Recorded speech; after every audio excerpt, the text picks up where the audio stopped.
दर्शक बंधु आमे गोटे फरेस्ट जंगल बण विषय देखाऊँ जहाँ मनीष को जंगल करे मंगल गछलता समस्ते एठारे अच्छी आउ मनीष को जंगल बहुत मंगल करिथाए। तेणु यही वीडियोटा को सब्सक्राइब और लाइक करंतु, समस्ते सब्सक्राइब और लाइक करंतु।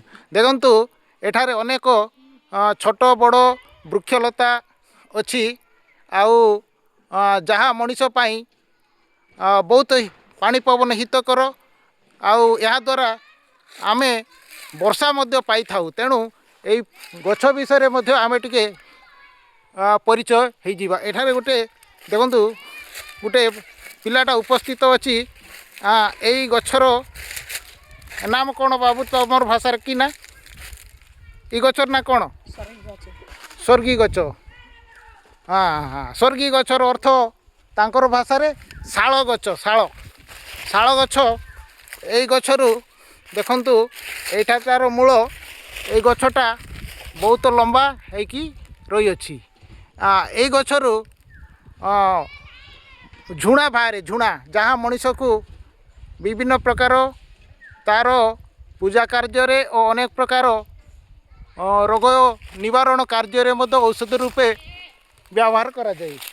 तापर ए गछरु तार पत्ररु खोली पत्र बाहरे जहाँ दुकान बजार मध्य आजिकाली लोक खोली पत्र व्यवहार कले। भोजी भात रे मध्य खोली पत्र रे खाउछंती।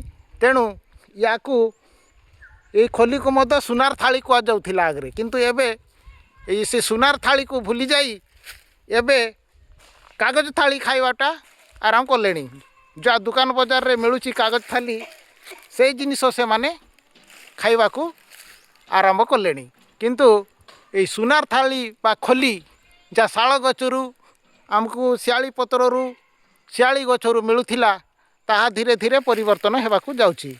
अच्छा आगू आमे टिक जाउछु। देखंतु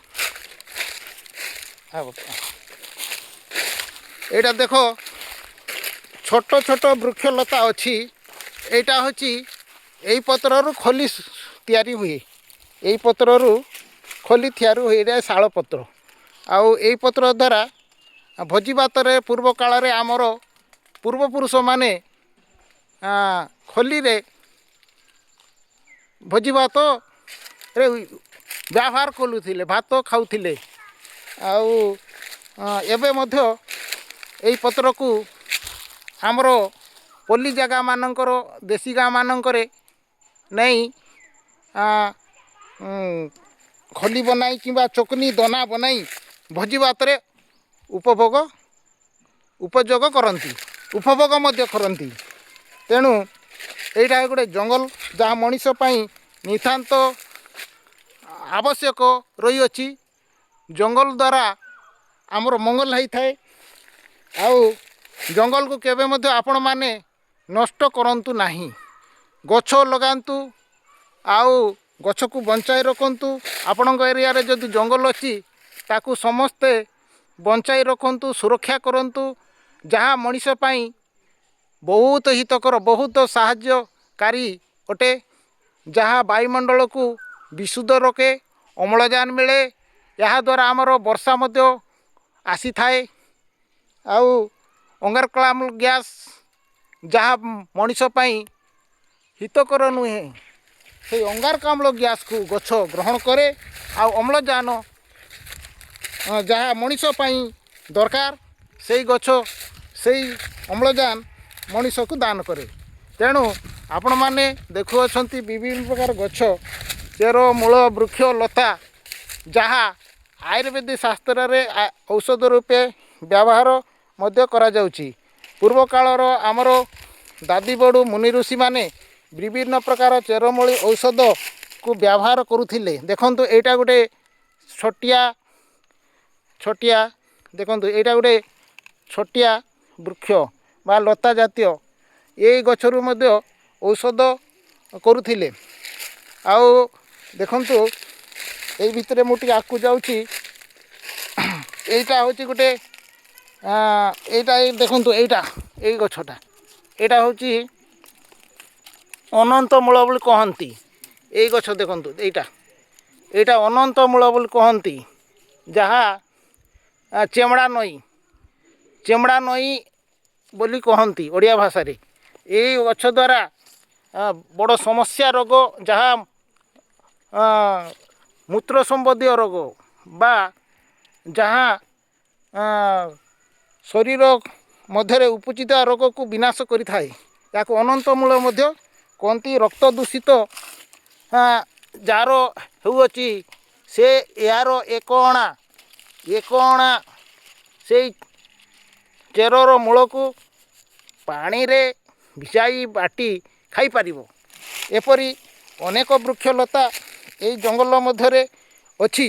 ତେଣୁ ଜଙ୍ଗଲକୁ କେବେ ମଧ୍ୟ ନିଆଁ ଲଗାନ୍ତୁ ନାହିଁ, ସୁରକ୍ଷା କରନ୍ତୁ। ଏ ଆପଣମାନଙ୍କର ସମ୍ପଦ ଅଟେ, ଏ ଆପଣମାନଙ୍କର ଧନ ସମ୍ପଦ ଅଟେ, ଆମର ଦେଶର ଗୌରବର ବିଷୟ ଅଟେ। ଏଇ ଜଙ୍ଗଲକୁ ଯଦି ଆମେ ନଷ୍ଟ କରିବା, ତାହେଲେ ବିଭିନ୍ନ ପ୍ରକାର ଦୁର୍ବିପାକ ମଣିଷ ପାଇଁ ଆସିପାରେ, ଯାହା ଦୁର୍ଭିକ୍ଷ, ଭୂମିକମ୍ପ ଓ ଅନ୍ୟାନ୍ୟ ପ୍ରକାର ଦୁର୍ବିପାକ ମଣିଷ ସମାଜ ପାଇଁ ଘଟିପାରେ। ତେଣୁ ଏଇ ଜଙ୍ଗଲକୁ, ଯେଉଁ ଜାଗାରେ ଯଦି ଜଙ୍ଗଲ ପାଉଛନ୍ତି, ସେଇ ଜଙ୍ଗଲ ବା ଫରେଷ୍ଟ ବା ବଣକୁ ଆପଣମାନେ ସୁରକ୍ଷିତ ରଖନ୍ତୁ, ଆଉ କଦାପି ନଷ୍ଟ କରନ୍ତୁ ନାହିଁ। ଜଙ୍ଗଲକୁ ନିଆଁ କେବେ ମଧ୍ୟ ଲଗାନ୍ତୁ ନାହିଁ। ଏହା ମୋର ବିନମ୍ର ଅନୁରୋଧ ଅଟେ। ଏତିକି କହି ମୋର ଭିଡ଼ିଓଟିକୁ ସମାପ୍ତ କରୁଛି। ଆପଣମାନେ ସେୟାର କରନ୍ତୁ, ଲାଇକ୍ କରନ୍ତୁ। ଆଉ ଆମର ଜଙ୍ଗଲ ସମ୍ପଦ ଯାହା ଈଶ୍ୱର ଦିନେ ସୃଷ୍ଟି କରି ରଚନା କରିଥିଲେ, ତାହା ତିଆରି କରିଅଛନ୍ତି। ସେଇ ସୃଷ୍ଟି ବା ସ୍ରଷ୍ଟାର ସୃଷ୍ଟି ବିଷୟକୁ, ସ୍ରଷ୍ଟାର ସୃଷ୍ଟି କରିଥିବା ଜିନିଷକୁ କେବେ ନଷ୍ଟ କରନ୍ତୁ ନାହିଁ। କାରଣ ଏହି ପାହାଡ଼, ପର୍ବତ, ଜଙ୍ଗଲ ଏହା ହେଉଛି ଈଶ୍ୱରଙ୍କର ଗୋଟିଏ ସୃଷ୍ଟି, ଯାହା ଦିନେ ସେ ରଚନା କରି ଏସବୁ ସୃଷ୍ଟି କରିଅଛନ୍ତି। କିନ୍ତୁ ଆଜିର ମଣିଷ ତାହା ହୃଦୟରେ ବା ମନରେ ଚିନ୍ତା ନକରି ଈଶ୍ୱର କରିଥିବା ସେଇ ସୃଷ୍ଟି ବସ୍ତୁକୁ, ସୃଷ୍ଟି ପଦାର୍ଥକୁ, ସୃଷ୍ଟି ଜିନିଷକୁ ନଷ୍ଟ କରି ଚାଲିଛି, ଯାହା ଦିନେ ତା ପାଇଁ ବିପଦ ଆଣିବାକୁ ଯାଉଛି। ଜଙ୍ଗଲ କ୍ଷୟ ଦ୍ୱାରା ଯେଉଁ ଅମ୍ଳଜାନ ଆମର ଅଭାବ ହେଲେ ମଣିଷ ଅଣନିଶ୍ୱାସ ହେଇଯିବ। ଆଉ କ'ଣ, ଯାହା ଯେଉଁ ଅଙ୍ଗାରକାମ୍ଳ